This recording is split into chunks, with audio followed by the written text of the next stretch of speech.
Hello, everyone. My name is Patrick Keppen. I am in 2800H, and this is the spirit of Detroit, a symbol of resilience and the unbroken heart, Detroit. So I want to give a little introduction on the personal importance of the monument, why I chose it, why I decided to go this own route of a monument in Metro Detroit that uh, is outside of Ohio. So the symbol personally holds an extreme importance to me. It is the most recognizable city of symbols of Detroit. Of course, I am from the Detroit area, so I take a point of pride in it. Also, the monument is an incredibly intricate work of art that expresses spirit, unity, and relationship in a dynastic sort of format. And the monument serves, as I said before, a citywide civic point of pride. All Detroiters across the world are recognize this symbol, and it reminds them of who they are and where they came from. So I want to get into the sculptor of the monument, Marshall Fredericks himself. And he was born on January 31st, 1908 in Rock Island, Illinois. He studied at the Cleveland School of Art, and he furthered his education after his Cleveland School of Art period at the Cranbrook Academy of Art in Bloomfield Hills, Michigan. He studied under the world-renowned sculptors such as Herman Matson, who was located in Cleveland, and Carl Mills, who was located at the Cranbrook Academy of Art. And early on in his sculpting career, Fredericks was recognized for his ability to encapsulate all of the intricate details of human features within his works. And his works throughout Michigan and across the world are considered some of the best, and it gives him the honorary title of Michigan's greatest sculptor. So here, I'm going to pull up my laser pointer now. You can see the intricate details of Herman Matson and his ability to encapsulate incredibly detailed features of the wings and also the green patina tint. That is copper. This is not bronze that Frederick often used. And you can just see the intricate details. This is located in Germany. And the works by Carl Mills are more on the humanist side. You can see his ability to capture humans in exaggerated positions with every muscle constricted. And it's incredibly intricate and a wondrous works of art by both of Frederick's mentors. So Frederick's kind of branched off into his own, and he created his own unique artistic style that I want to cover. So Fredericks was a metalsmith who used exclusively bronze, but some other materials to construct his works. He consistently incorporated the themes of humanism and nature and spirituality within his works, often in congruence with each other. He included humans with varying emotions, happiness, sadness, regret, grief, anticipation, and the interactions that humans have with the environment around them, other humans, animals, and etc. Along with these larger bronze sculptures, Fredericks also constructed small busts of humans, of animals, and other miscellaneous objects in great detail. So here is a bust of Henry Ford constructed in 1975. This is a post-mortem bust. Henry Ford died long before this. And you can see the intricate details of Henry Ford's eyebrows and face and his mouth and everything that was intricate about Henry Ford's facial structure. Here is a leaping gazelle. This was released after Frederick's death in 1998, and you can see the rippled details of the gazelle's fur and muscles, in the way the natural position it's in, or the unnatural position he's in the leapiness. And this is the mouse from the Lion and the Mouse. Often when constructing small animals, Fredericks would incorporate or take inspiration rather from mythological Greek myths, Roman myths, and Aesop's fables. So A Lion and the Mouse was an Aesop fable, and this is the mouse from it. Finally, we have a more lighthearted one, along with the mouse of the sitting bear he constructed in 1951. This is located in New York. So the spirit of Detroit evolved with the city. So Detroit went through a period of decline and rock bottom to into a rejuvenation. And along with it, the spirit of Detroit was always there. So, Detroit during the commissioning of the Spirit of Detroit was at its social and economic peak. After World War II, the automotive industry exploded. The factories were designed to build planes and cars for the army, was converted back into automotive. And they profited around $13 billion in sales every single year. In 1950, the Detroit population was roughly 3 million, and with over half of the metropolitan population employed. And the average household made around $32,000, and that was 18% higher than the US average at this time. And as a result, the Detroit government began commissioning and approving public artworks and projects to enrich the growing city, and this included the Spirit of Detroit. So in 1955, Fredericks was asked by the Detroit Wayne Joint Building Authority to create a sculpture that represented the city's hope, progress, and the spirit of man. The board granted him $58,000 to construct the statue, but Fredericks waived the grant and spent some of his own personal money as he felt it was his civic obligation to the city to create this monument. Fredericks created small-scale models of the Spirit of Detroit. He also sketched out small-scale models, and he sent them over to Norway, where craftsmen casted the full-scale structure. Norwegian craftsmen. So the green patina you see on the Spirit of Detroit was applied by the Norwegian craftsmen in an artificial way to give its tint. This process of oxidation would normally take hundreds of years. Instead, it took only a few hours as the acidic solution was poured upon the bronze statue. And then afterwards, it was shipped from Oslo to Detroit and arrived in Detroit Harbor in 1958. So here are the first sketches, that Marshall Fredericks created. As you can see, always had the idea of a man sitting with outstretched arms in a cross-legged position. Here is a small-scale structure of the statue. As you can see, he is without the iconic ball and the iconic family in both of his hands. Here is the actual statue getting ready to be shipped from Oslo by the Norwegian craftsman. You can see the family is present, but not the deity ball. And the Spirit of Detroit was unveiled in 1958 outside of the Detroit Commissionary Building. And the plaque was unveiled in 1955, a year later, accrediting Fredericks for this work of art and his message behind it. So the initial uses of the statue was it became the unofficial key to Detroit. So small-scale models of the statue were given to the visitors of domestic and foreign dignitaries.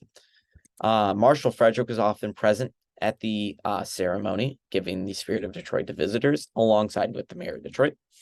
This exclusive group of visitors and recipients included 3 former mayors, 6 current heads of state, which included princes, princesses, countesses, dukes, counts, and 3 sitting U.S. presidents.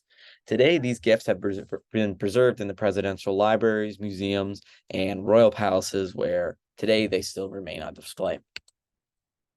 So as you can see, we have a ceremony presenting the gift of the small-scale model to President Eisenhower. It's also gifted 11 years later to Nixon, and in between that, Lyndon B. Johnson was gifted. We can see the Princess of Denmark is granted by Marshall Fredericks right here of the small-scale statue, and Prince Bernhard of the Netherlands, poses with his gift in 1965. So during this time, shortly after the commissioning, Detroit entered a period of social, economic, and political decline. So racial instability was at its peak, and this caused political corruption.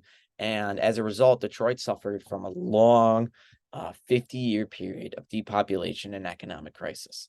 After the riots of 1968, which were seen as a catalyst in the collapse of Detroit, many of the white citizens within the city's limits began relocating to the suburbs. This is known as white flight, and it led to a rapid decline in the quality of life for those who remained in the city, and the eventual collapse of a stable tax base for the Detroit government to act upon. Unfortunately, the government during this time overspent their money, spent more money than they were bringing in, and this led to inefficiency and government gridlock. The relocation of factories to international and domestic markets crippled the Detroit's economy as it depended on the automotive industry and its flourishment throughout the 1980s. And as it moved out, Detroit was impacted severely by this situation. And throughout this period, there was actually really only one mayor. His name was Coleman Young, and he is now known as a pretty incompetent mayor. He failed to solve the glaring issues and, in fact, exacerbated the racial, political, and economic tensions. So as we can see, there are the Detroit riots, which, as I said before, were the catalyst in this eventual decline. You can see the Michigan militia and the Detroit police all gathered to fight rioters. Coleman Young here is celebrating his 20th anniversary in office. He was the mayor for most of this time, and in fact went for almost 27 years in office before dying. And this wasn't without justification. Coleman Young was very anti-white flight, and white tenants outside in the suburbs wanted no part in the Detroit Black urban population, including this sign of "We want white tenants in our white community." And this was made in the sundown towns outside Detroit.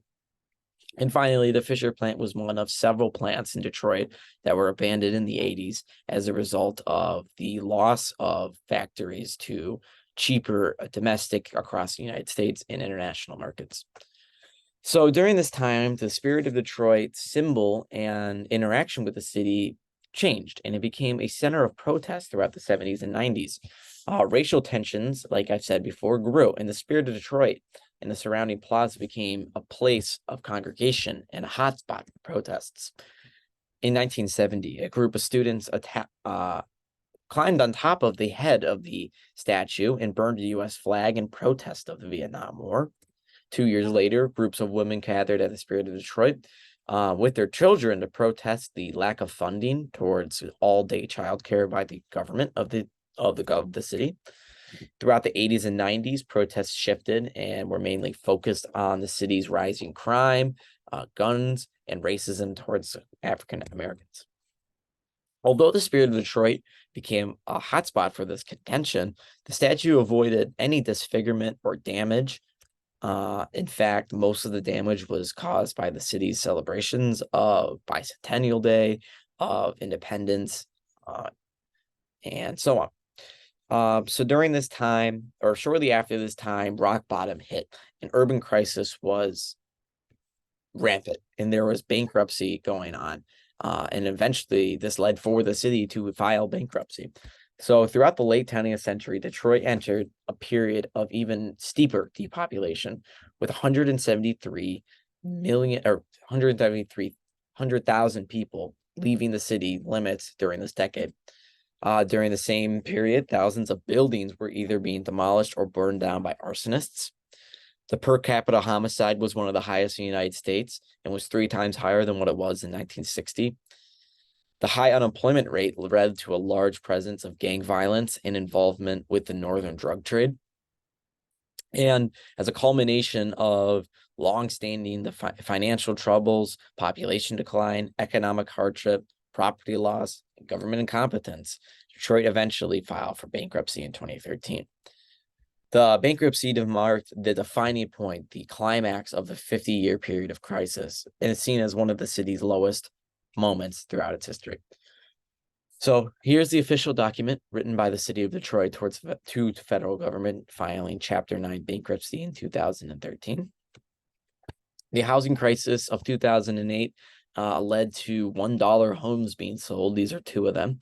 And this housing crisis led to an abandonment of neighborhoods and the loss of structural integrity for many of these homes. And eventually, when the city did eventually file for bankruptcy in 2013, the emergency board met to restructure the Detroit debts and financial troubles. So During this time, as Detroit was hitting the lowest of low, the spirit of Detroit interaction with the city changed again and became a center of pride. So Detroiters desperately wanted and longed for a symbol of pride during the crises of the late 20th century and early 21st century.